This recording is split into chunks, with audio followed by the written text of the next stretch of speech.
In s tem smo že pri naši naslednji, najpogostejši novoletni zaobljubi. Zdaj bom pa res shujšala in v studiu se mi je pridružila diplomirana dietetičarka Katja Simič, ki jo zvesti gledalci šova že zelo dobro poznate.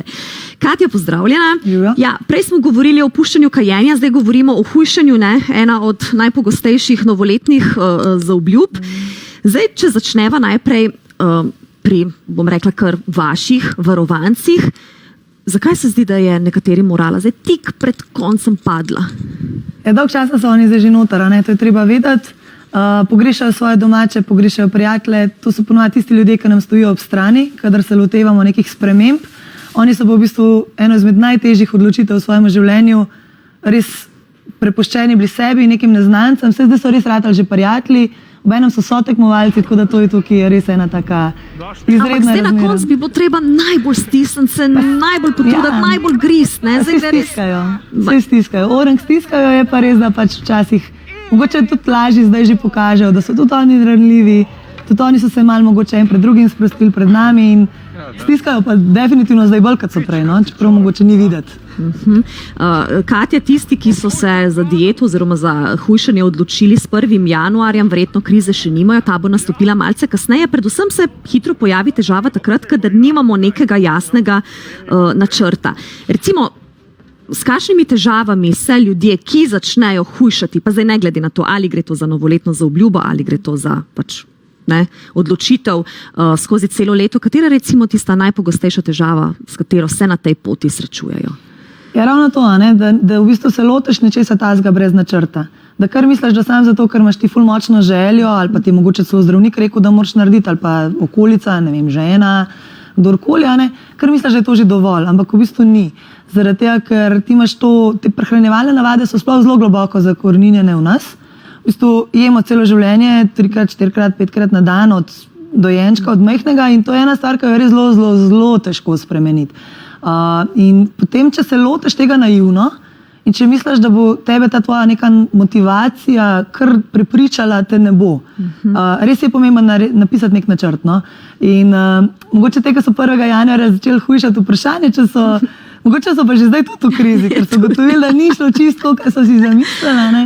Tako da je res to pomembno. Napiši si sploh, kaj želiš.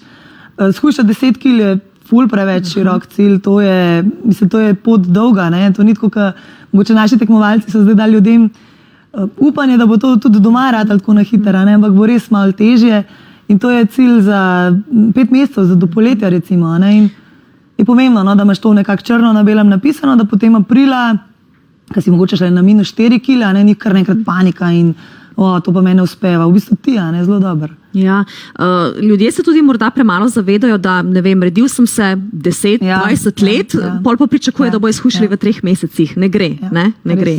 In res je potrebnega veliko odrekanja. Nekateri so tudi prepričani, zdaj, če se vrneva nazaj na prehrano, če pa bodo jedli solate, bodo pa shujšali, ker pač solata ne redi. Ampak zdaj bo režija spustila 2 fotografiji solate in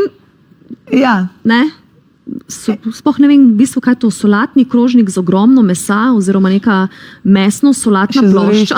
To je odlično, lahko obrok, zelo dober, ampak je pač res samostojen obrok. To potem ni solate zdaj lahko pač kot samostojna jed, lahko je pa nekaj za zraven. In je treba razlikovati med tema dvojima. In ravno to je slikrat stranke, rečem, napiši mi recimo, kaj si jedel in mi napiše krompir pa meso, ampak na koncu prijemo do tega, da je bil to pomfri pa Dunaj.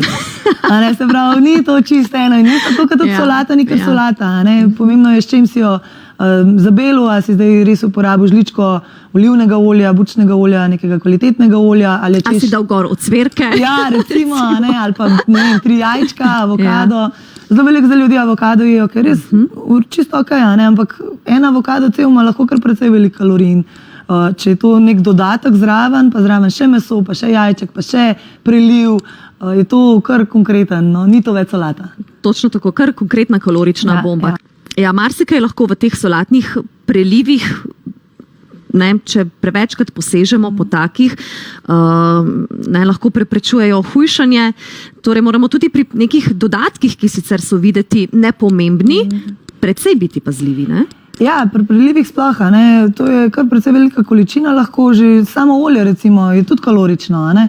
Zdaj, če pa priliv še kakšna majoneza zraven ali pa kdo ve kaj zraven, res bilo dobro, da človek prebere deklaracijo, da v bistvu se sploh nekako začne zavedati, no, koliko je in kaj, no, je tudi sploh pojedel, a ne. Sploh pri nekih pakiranih prelivih je obvezno absolutno. dodan sladkor. Podobno je z omakicami recimo, ali pa s temi nekimi dodatki, ki jih damo zraven, recimo na sendvič. Jaz svojim strankam velikokrat svetujem, namažite si sendvič recimo samo s hrenom ali pa eventualno s kakšno skuto, da se izognete mogoče nekemu sirnemu namazu ali pa neki majonezi. Kaj, ko ni potem enako dober? Se navadiš.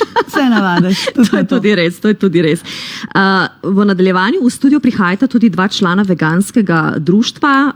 Začel se je namreč mesec veganske prehrane, pa me zanima, kakšno je vaše mnenje do bodisi vegetarijanske ali pa veganske prehrane.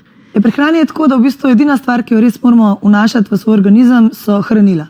Ta moramo mi pokriti. Zdaj pa živila, ki nam ta hranila prinašajo, so različna. In nekdo, ki se odgovorno loti veganske prehrane, vegetarijanske, kjerkoli, bo to vedel in si bo vse, kar bo v bistvu s tem izgubil, na nek način drugače znal nadomestiti. Zdaj, da se pa tega lotimo z nekim slepim spet prepričanjem, da sam zato, ker bomo dali eno skupino živil ven iz svoje prehrane, bomo naprimer shujšali, je pa neodgovorno. Tudi veganska prehrana je lahko zelo kalorična, tudi počasi že uporablja izraz veganski fast food, zaradi tega, ker nek soj in polpet od cvrt recimo je daleč od tega, da bi bil zdrav, ne?